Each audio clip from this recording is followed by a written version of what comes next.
So again, welcome everybody to the LKCS webinar series on website redesign.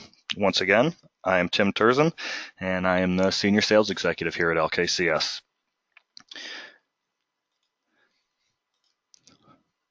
First thing I'd like to show everybody is just a little bit of background about LKCS and share a little bit about us.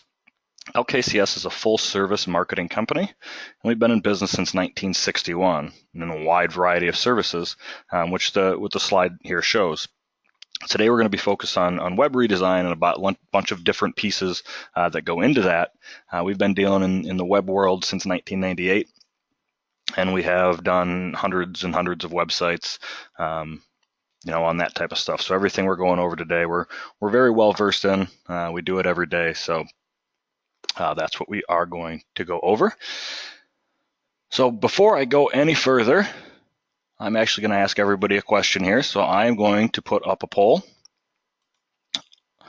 And basically, I want to know, what do you do when you want to learn more about a company that you potentially want to do business with? So the poll is open. Go ahead and if you could, just vote real quick. I'll give everybody a couple seconds to cast their vote.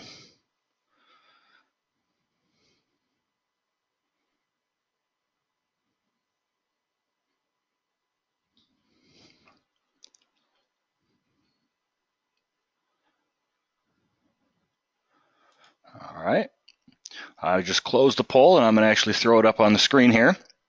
So as you can see, everybody has said that they go online and look at the website, okay, which is what I expected to see here. So they're going to go online, look at that website, then go and do some research on any potential competitors to see if, what they offer might be better, make sure you're making, a smart choice, right? So I'm going to take that poll down.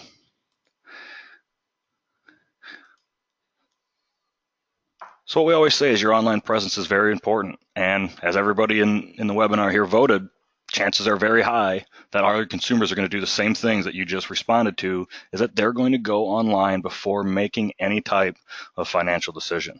All right. Once they look at you, they're going to check out the competition. All right. So if your website is not on par or up to snuff with what the competition is doing, very easily, whatever lead drove them to look at your website, you have just given that lead to your competitor, as a leg up with a better website. So all the information on your website needs to be easy to find with minimal clicks to get there. All right. We're spoiled these days. We don't want to have 5 or 6 or 7 different clicks or go searching for the information. The information needs to be right there. With the smartphones and all the voice technology, I can ask my phone to find something and it can go out and get it for me, Alexa and all that type of stuff. So when I go to a website, I don't want to have to search for it or find it. It needs to be there, and I want to get there in 1 or 2 clicks to get to what I need and be gone and go about my business. The first impression is what you're going to be remembered by. Okay, so just remember that whatever your website is and looks like, that is most likely the first place anybody's going to look you up. And whatever that impression is of that website is how they're going to kind of perceive you to be. All right, so with that, the next few slides here I'm going to go through are screenshots. All right, I'm going to ask a question at the end of those slides, so kind of pay attention, and we're going to be voting on what website we feel is potentially the best website. All right, so site A here, this is a screenshot of the desktop view. So just a couple things pointed out. It does not go, browser end to browser end or full width on your monitor. So this white space on the left and right side would actually be there on a monitor, but a fairly clean website. Looks okay. Their mobile version of that site, not too bad. Second site, again, some space left and right. We can see all the information's there. A little cluttered in my opinion, but all the information is potentially there. Their mobile site, which isn't a fantastic experience for any mobile user, as it does not, reformat and resize or be responsive. Third site, Goes browser end to browser end, full width website. Looks pretty clean, easy to understand. Mobile site.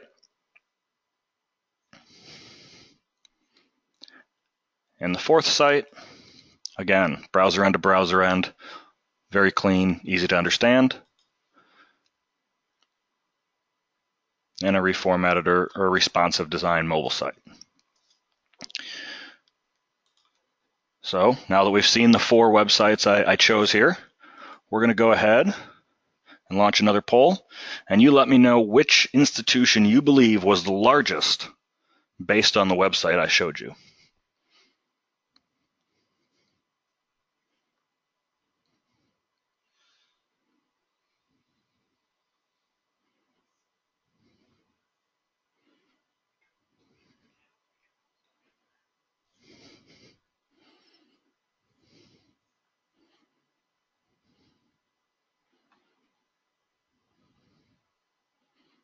All right, I'm going to close the poll here.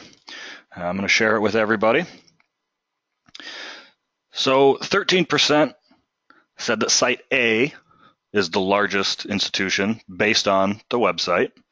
40% said B, 27% said C, and 20% said D. Okay, so 40%, the majority said B, with C and D being pretty close second, and A being third. So let's see what the survey says here.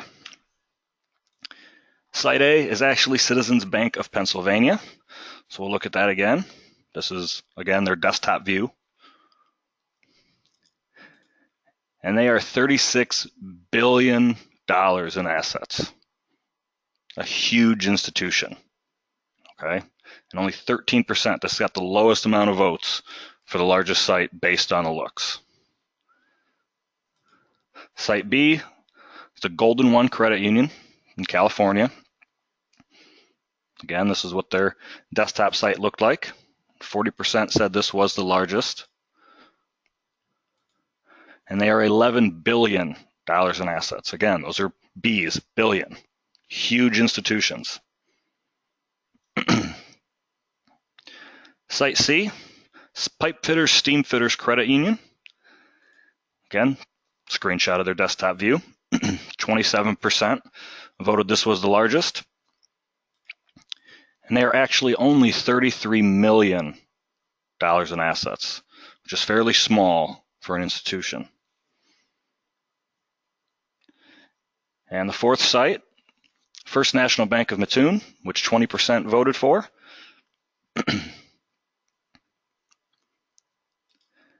And they are 90 million in assets. So site C and D are definitely by far the smaller institutions in those examples, where A and B were definitely the largest. So 40% voted B, which I'm guessing, my question led you guys all to pick that because their website, in my opinion, was definitely not the one up to snuff. So the reason I had you guys all vote on that and see that is someone coming to learn more about you has no idea how big or small you are. The average consumer has no clue how many assets you have, how big you are. They frankly don't care. Okay, so that first impression is definitely what's lasting, what's staying with them. Does the website look like they can handle everything that I want to do? Do they have that online presence that I want? All right, their decision is going to be influenced on what is perceived to be the best, not the biggest. So I'm going to tell everybody that's in the webinar, once you get out of here, go ahead and look up your competition. Everybody's got, 3, 4, 5 places that, they compete against daily. Go ahead and look at their websites and look at your website and decide, do we compete with the competition? If somebody that has no knowledge of these institutions comes in and looks, which one are they going to perceive to be the best?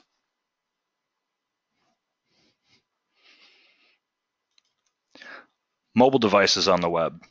So I showed some screenshots of the the mobile versions of some of those websites.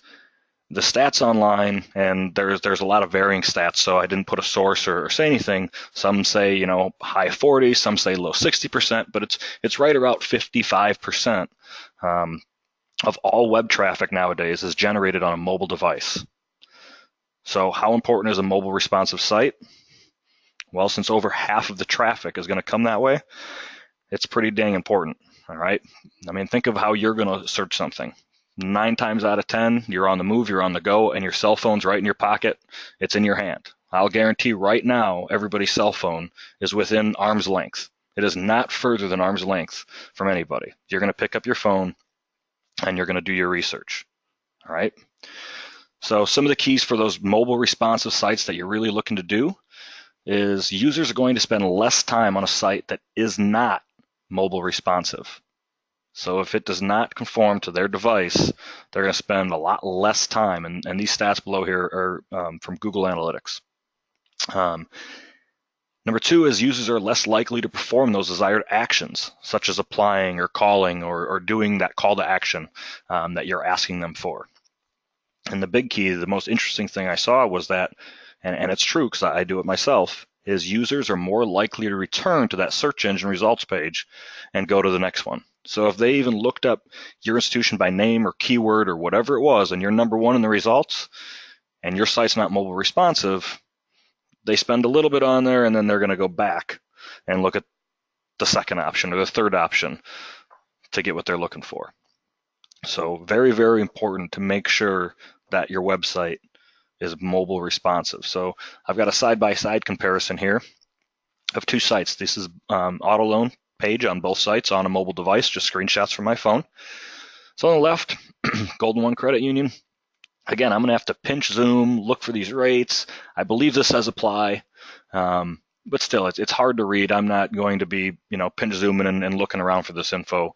The navigation's a pain. Everybody that's on a cell phone, that this navigation, I try to hit my finger.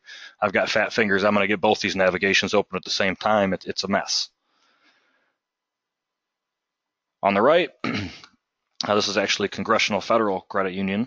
Very nice, easy to read, easy to see. The apply button's nice and big, really easy. If I scroll down a little bit, the rates are going to fall underneath there. Everything's very, very easy to read in an easy to see format. I'm much more likely to use that site on the right and actually do something with that call to action than I am at the one on the left.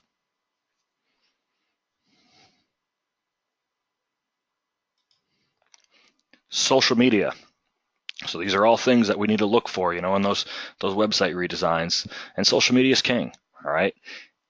Social media and your website should work seamlessly to promote your online brand, all right? Social media is an extension of yourself and your branding, your message, your voice.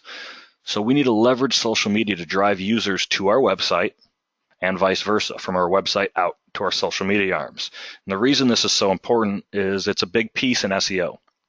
So the more places that you have linked outside of your website and then back to your website are going to improve those SEO rankings and those search engine optimization stuff. So you definitely want that stuff going back and forth, because it's only going to increase your chances of people finding you. More and more people are doing integrated social media campaigns. We had a client just last week that was doing one for Halloween, sending a picture of your kid in their Halloween costume, and they were doing, a vote on who got the most likes or shares or whatever it was, to receive, the gift from the institution. So more and more people are doing things like that because that's where the people are. All right. Everybody that I know has social media. I mean, even my 90-year-old grandpa has a Facebook account just so we can see what the grandkids are doing. All right, so more and more people are on social media. That's where they're interacting with you. So it's good to have those different functions and campaigns that are integrated into that social media side, because that's where they are. They're not going to come into the branch or stop in. More than likely, they're going to do their business online. So we have to go online to get them to interact with us. And custom social media feeds are awesome. They actually pull in content from social media channels, and they create a pretty unique, one-of-a-kind experience. So I'm going to show an example of that. I'm actually jumping right to a website here.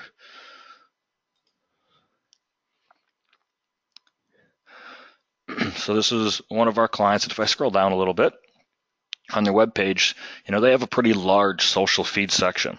All right, this is larger than what most people are comfortable putting or committing real estate to on their homepage, but it's pretty neat. They're pulling in their latest tweets or posts on Facebook. They're pulling in their latest YouTube video, information on their what's new, top news section, and their blog. So all four of these things right on the homepage, easy to find.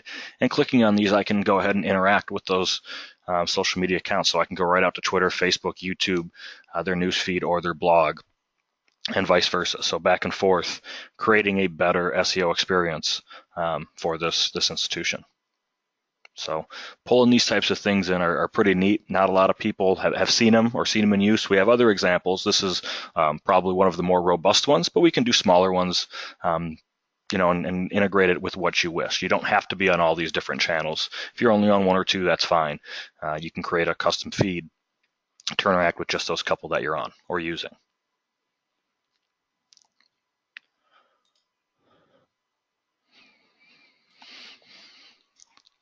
Another huge thing is content management systems. Okay, everybody wants a CMS nowadays. Everybody wants to be able to get into that back end and make changes and updates and new pages and, kind of be the hand that drives the website. And that's perfectly fine. But there's a lot of content management systems out there. So we need to understand what it is that we're looking for and what do we need, what's most important.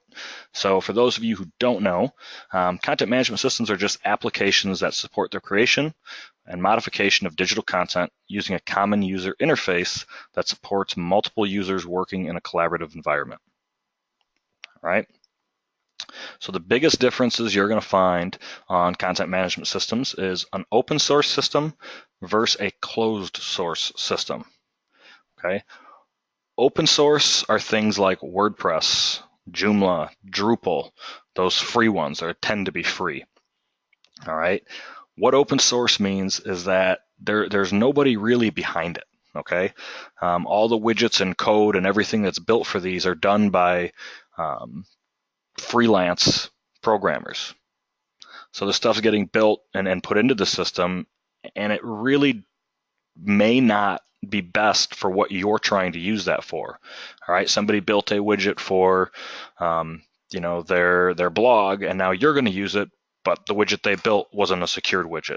So you're putting it on your financial institution's website, and potentially there's a vulnerability now.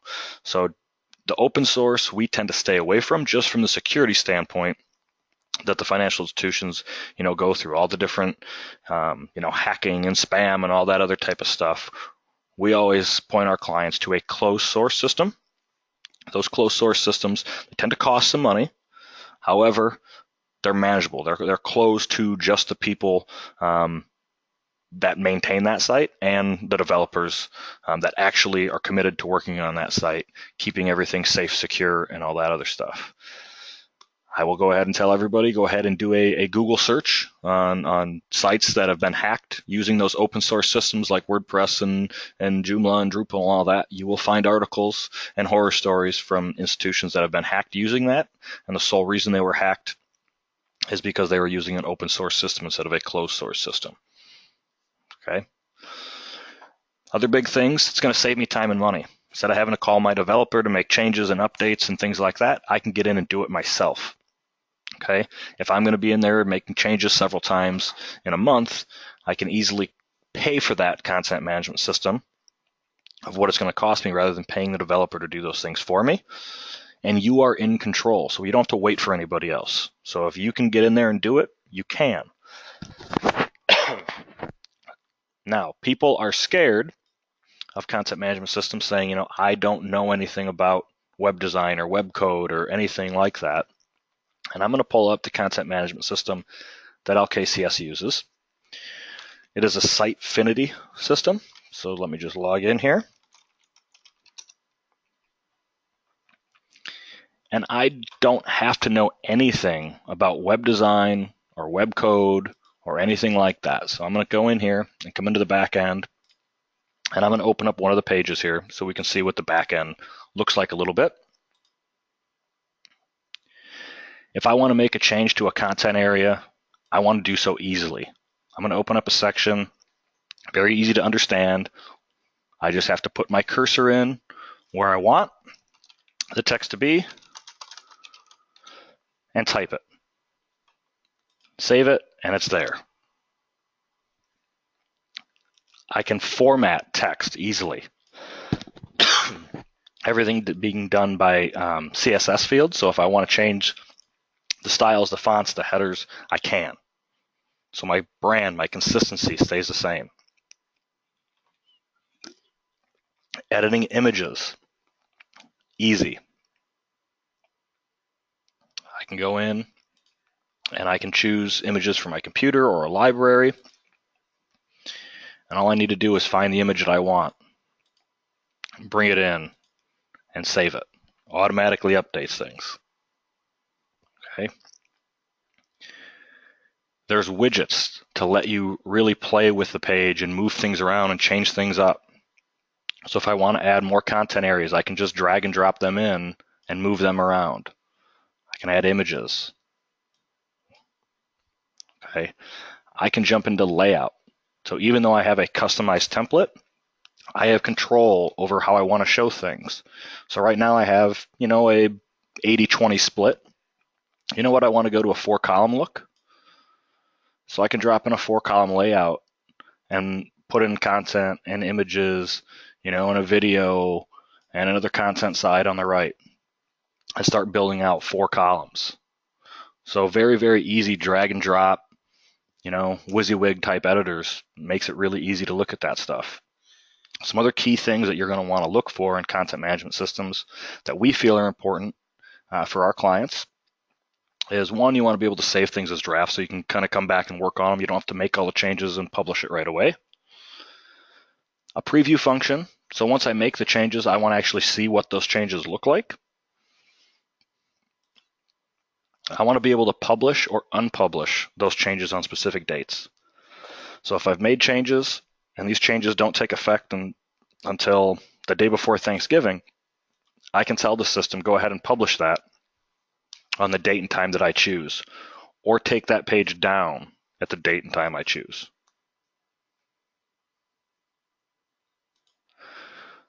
And some things for compliance, the revision history we absolutely love.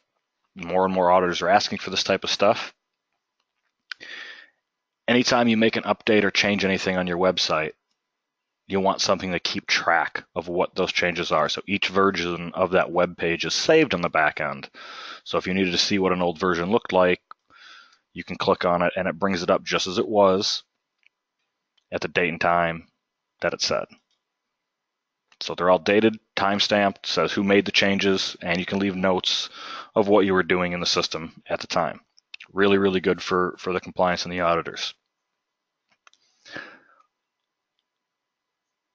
Title and property section. I always like to get into the back end. So a lot of developers and a lot of systems don't let you get into the back end type stuff.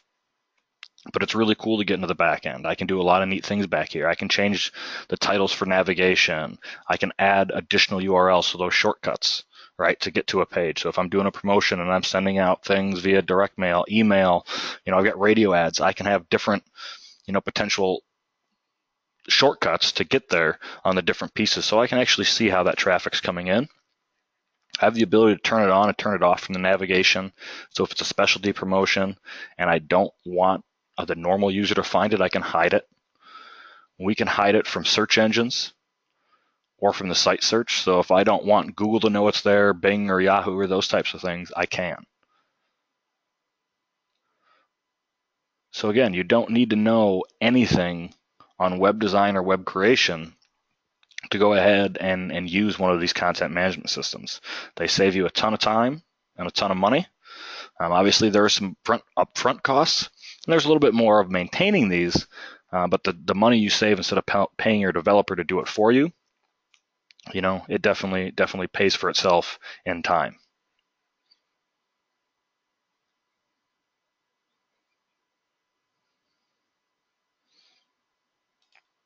Okay. So compliance and security. talk a little bit about some of this stuff. This slide goes over the easy stuff. More and more of your account holders are doing business online, okay? We've talked about that. We've proved this. And we need to make sure that we're taking all the precautions to ensure that their security online is safe with you, right? So we want to look for things like, are we using a standard SSL? Are you using those third-party pop-up windows when people leave your site? Are you warning them that, hey, you are leaving my site. Anything you do from here on out, is not secured by us anymore? Are the forms and applications that you're using, do they use CAPTCHA? Okay, so no bots or random things, and all that stuff is safe and secure. And then we do have tools that can scan and review your site for any vulnerabilities. Okay, so this is an ongoing thing. We usually like to run these scans a couple times a year for our clients and make sure that all the code's up to date. There's no vulnerabilities in anything. Something that we possibly built or used last year is updated with the newest and latest and greatest technology. So we're protecting you, and you're protecting yourself. So a vulnerability scan is something that we do recommend, no matter if you just built your site this year or if it's a little bit older. We definitely recommend those on ongoing bases because technology changes. All right, what's new today is old tomorrow. That's how fast this stuff changes. So those continuous scans and reviews, make sure you're on top of it. And I'm sure what a lot of people are wondering about is the ADA stuff. So I've got a couple slides on ADA because it's a huge hot topic right now. Everybody's a little bit worried about it. So the web accessibility means that people with disabilities can use the web. Okay, that's basically what we're looking at. Every user must be able to perceive, understand, navigate, interact with, and contribute to the website. Right, those are the pieces that all these different pieces of the ADA kind of make up.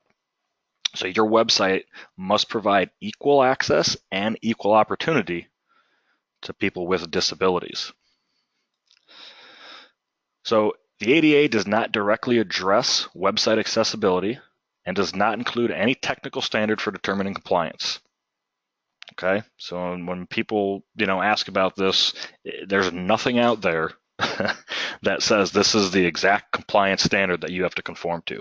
It's not here yet. However, the Department of Justice has held that the ADA requirements are not limited to physical places. So they also apply to websites. So that has been ruled. So the American with Disabilities Act, they've already said, yes, it does apply to websites. But as far as the compliance, there's no firm compliance. But it has held up in some courts, okay? That initial, that your website has to apply to these rules has held up. And there was one lawsuit against the Winn-Dixie Corporation. I want to say that the judge ruled in June or July of this year that they have to conform to the WCAG 2.0 level AA guidelines, which we're going to talk about on the next slide a little bit. They've got to do quarterly scans and updates. I mean, there was a couple things. So an actual federal judge did rule on this now just a few months ago. So we really expect that judge's ruling is going to kind of take precedence in any other future case. But we expect the DOJ will issue a technical standard for web accessibility. We just don't see it happening until first quarter 2018 at the earliest. Okay. However, practical standards for web accessibility do exist. So as I said, the Web Content Accessibility Guidelines 2.0 or WCAG 2.0 guidelines, they were developed by the World Wide Web Consortium, the W3C, and they're not new. They've been around for a long time. December of 2008 is actually the current rules and form of this was adopted in December of 2008. So again, it's something that's been around for a while. Nobody really paid attention to it or took notice of it or really acted on it, until recently. A few years ago, it became a big stink in the financial world, and everybody's been, getting pretty excited. Several people have gotten, the threats of lawsuit and all that other good stuff. So The WCAG is organized into 3 levels of conformance. So level A is the very most basic web accessibility features. We feel that level A is never going to get you into any type of compliance with anything. The level AA deals with the biggest and most common barriers for the disabled users. That is what we feel the compliance, the DOJ will kind of rule on coming up sometime next year, is that your site will need to meet level A and AA guidelines. There is a third level of AAA and is the highest and most complex level of web accessibility. However, this level is meant primarily for sites that are focused to serve the disabled community only. So a normal user would not be able to use that website. It is too technical. I'd need a screen reader and all kinds of other gadgets to actually work it. So that level would not apply to your website. Okay. Meeting the WCAG level 2.0 AA guidelines, as I said, is going to be your objective. And it's already the standard in several countries: UK, Canada, New Zealand, Australia, and potentially that has grown by now. So more and more people are taking action on that and doing something based on, again, WCAG 2.0 level AA guidelines. So Monday, when I got into work, I actually had an email.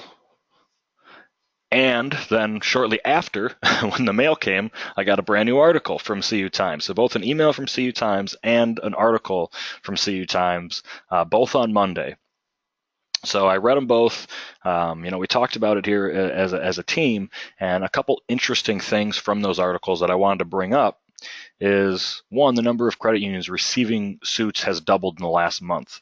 All right, so the banks on the phone are probably chuckling a little bit. They've been dealing with this a little bit more than the credit unions have recently, but it seems that the credit unions are no longer being shielded. They're coming after you and definitely getting the threatening lawsuits. So if you have not yet started to at least look into getting your site meeting those guidelines, now's the time. All right, something. It's coming, so it's better to be ahead of the curve than behind it. So go ahead and get started on that. And these suits aren't just targeting the big boys, all right? They're all over the place, both small and large. And I want to say, and I didn't write down the exact numbers, but I want to say one institution was just $2 million in assets. All right, the smallest institution was about $2 million. And then they had the big boy that I believe Navy Federal was also mentioned in there, and they're 50-some billion, I believe. So it's all over the place. So don't think that, well, since I'm smaller, they're not going to target me first. I actually believe the lawyers prefer to target the smaller ones because they realize you don't have the budget to fight them, and you're just going to pay the money. Now, there were 2 pieces in that article that made me laugh a little bit, so I wanted to bring that up. Is one of them, it says that websites costing $50,000+ should be the normal. While I agree that no institution should kind of go cheap on the budget for their website, a $50,000 website is excessive. And I'm not saying you can't spend that much money. You definitely can. We've had clients that have spent that much money as well. However, their larger institutions want every single bell and whistle, and they have hundreds of pages that we're developing for them. All right. A website, a good website, with the basic, essentials and a couple neat, functionalities, yeah, it's still probably going to cost in the 5-figure range, but probably closer to the $10,000 to $15,000 side than it is the $50,000 side for something on the lower end.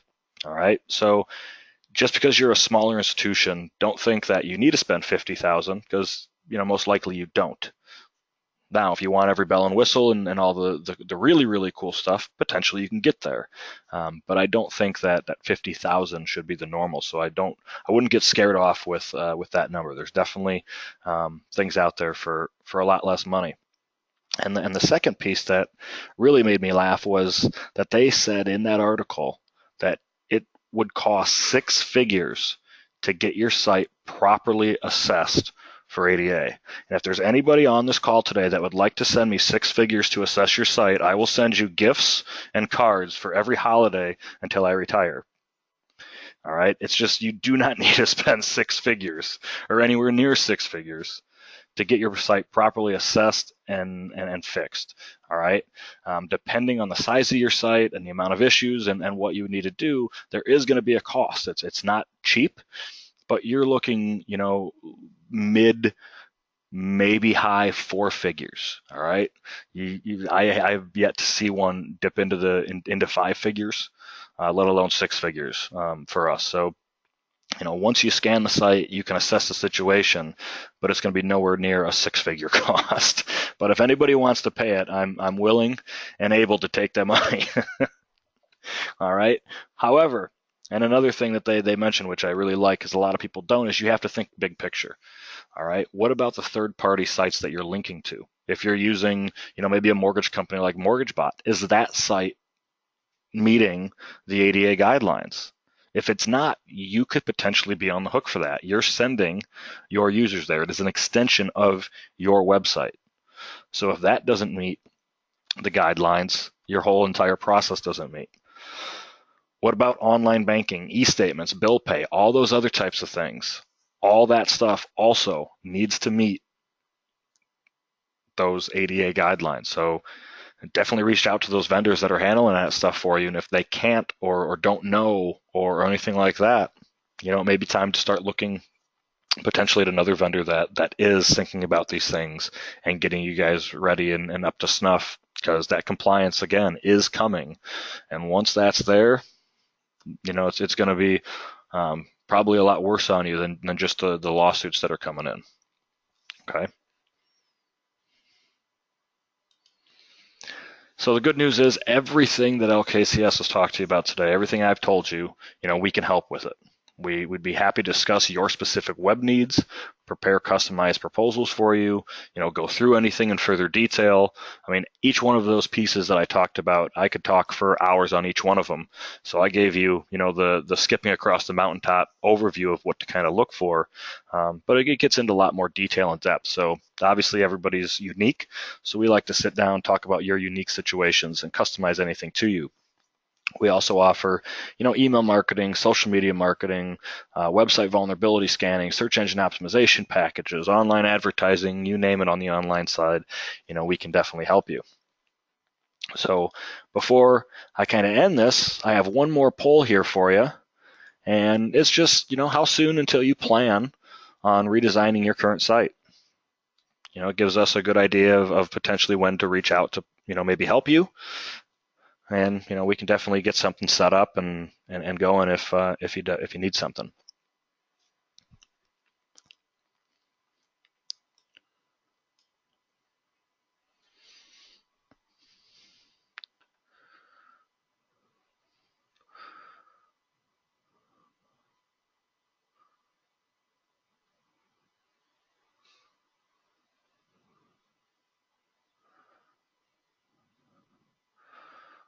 All right, I'm going to shut that down. Thank you for voting on that. Most of you have said that you need some help immediately. So I'll definitely take a look, and either myself will reach out or another rep here will get in touch, and we'll definitely get the ball rolling and the process started. So with that, thank you all very much for attending the webinar today. I hope you guys took something away from it and learned something. I'm going to stay on the line for the next few minutes and answer any questions that might come through. So if you have anything, feel free to type it into the GoToMeeting toolbar there, or my email or phone number's on the screen. If you'd like to give me a call or call me after the session's over, that's perfectly fine too. So again, thank you all very much, and have a good rest of the day.